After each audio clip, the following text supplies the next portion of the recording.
kembali lagi di YouTube channel aku, Desi Aprianti. Kemarin aku udah jelasin tentang kegawat daruratan, triase, PHD, shock, trauma dada, trauma abdomen, trauma kepala, dan trauma muskuloskeletal. Kali ini aku akan jelasin tentang initial assessment. Sebelum kalian masuk ke YouTube channel aku, jangan lupa kalian like, comment, and subscribe. Oke, baiklah, initial assessment itu bisa dikatakan dengan penilaian awal, di mana initial assessment ini adalah suatu pengkajian pertama kali yang dilakukan pada pasien yang mengalami cedera atau emergensi, di mana tindakannya tersebut harus dilakukan segera dan cepat. Apabila terlambat, maka pasien bisa meninggal dunia. Adapun penanganan yang dilakukan pada pasien atau pada penderita itu terbagi menjadi dua, yaitu ada pra rumah sakit dan yang kedua itu pasca rumah sakit. Sedangkan pengkajian yang pertama kali yang harus dilakukan pada penderita atau pada pasien itu terbagi menjadi dua juga. Yang pertama itu primer survey dan yang kedua itu secondary survey. Dimana aku jelasin tentang primer survey, di mana primer survey itu kita harus melakukan pengkajian pertama kali dengan melakukan tingkat kesadaran pada pasien, di mana kita bisa melakukan dengan cara pada saat kita sudah di tempat kejadian tersebut, kita bisa melakukan pengkajian tingkat kesadaran pada pasien tersebut dengan cara memanggil nama pasien atau bisa menepuk bahu pasien seperti Pak bangun, apakah mendengarkan saya? Seperti itu. Dimana pengkajian primer survey ini terbagi pengkajian primer survey ini dilakukan yaitu dengan melakukan pengkajian A B C D E F G H. Kita semua sudah mempelajari apa itu A B C D E F G H. Yang pertama itu A itu airway, di mana kita harus membuka jalan napas pada pasien, kepastian jalan napas pasien tersebut. Kita lihat apakah ada cairan atau darah di dalam jalan napas pasien tersebut. Setelah itu kita dengarkan adakah suara atau tidak. Adakah sumbatan atau tidak.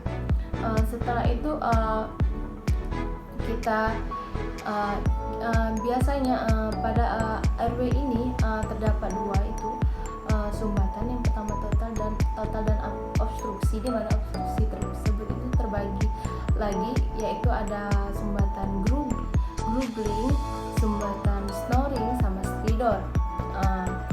Setelah itu yang kedua itu breathing, di mana breathing ini kita lihat apakah ada suara napas pasien atau tidak, frekuensi napasnya, irama napas pasien, dan kita lihat bagian dada pasien apakah simetris atau tidak, dan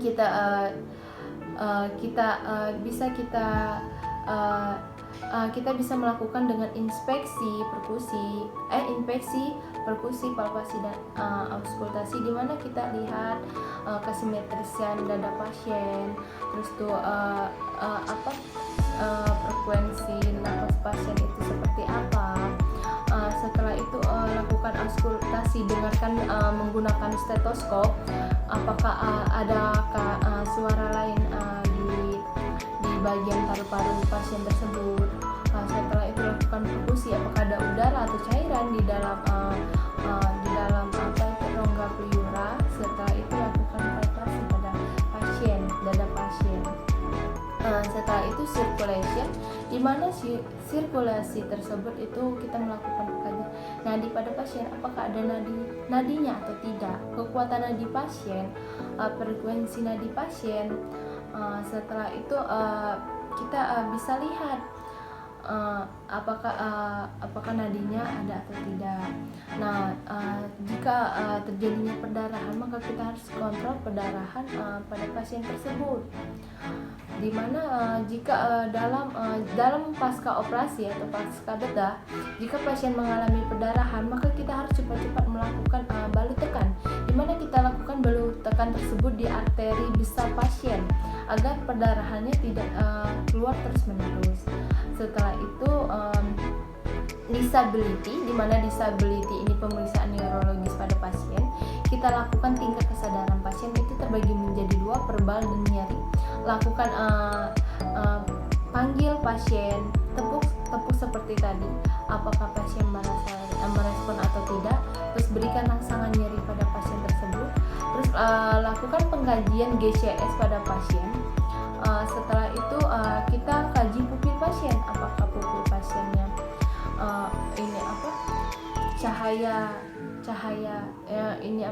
cahaya pada pupil pasien itu seperti apa. Setelah itu kita lakukan yang ketiga itu lakukan pengkajian Babinski pada pasien.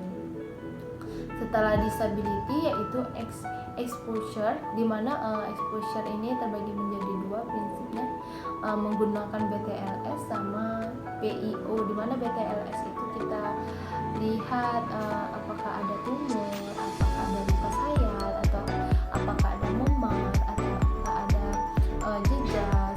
Setelah itu sedangkan PIO itu kita masukkan jari ini ke setiap lubang-lubang seperti lubang hidung, lubang telinga, kita masukkan apakah ada cairan di dalam tersebut, apakah cairan darah atau cairan seperti apa. Setelah exposure yaitu polikateter. Kita semua tahu polikateter, pemasangan kateter kita agar kita bisa melihat pemasukan di dalam tubuh itu berapa, yang keluar itu berapa. Terus selanjutnya itu gastric tube, di mana gastric tube itu pemasangan NGT pada pasien yang mengalami penurunan kesadaran. Kita pasang dengan menggunakan pemasangan NGT agar pasien tersebut masih bisa makan. Kita memberi makanannya melalui selang NGT. Setelah itu head monitoring, yaitu pemasangan EKG pada pasien dan kita monitor EKG tersebut. Baiklah, yang kedua primer survei sudah saya jelaskan. Selanjutnya itu sekunder survei, yang dimana sekunder survei ini melakukan pengkajian atau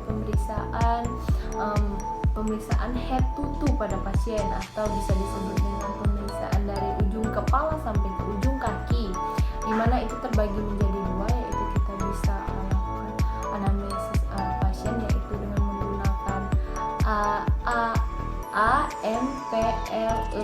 AMPLE, di mana A itu alergi, kita lihat apakah pasien tersebut alergi atau tidak. Yang kedua itu M itu medication atau medikasi, kita tanyakan apakah penderita tersebut apakah ada mengkonsumsi obat-obatan sebelumnya. Setelah itu P itu pas history, kita tanyakan kepada pasien tersebut apakah pasien ada riwayat penyakit seperti epilepsi, DM, hipertensi atau yang lainnya, atau jantung. Setelah itu L itu last meal, apa terakhir kali yang dimakan pasien tersebut sebelum penderita tersebut sakit, itu apa yang pernah dimakannya, terus itu jam berapa dan kapan. Setelah itu yang terakhir itu event biomekanika trauma pada pasien.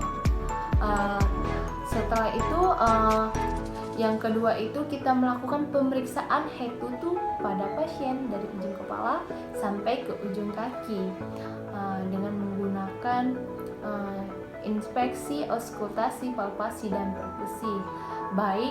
Baiklah, mungkin itu saja penjelasan dari saya. Tunggu di YouTube channel saya selanjutnya. Oke, dadah.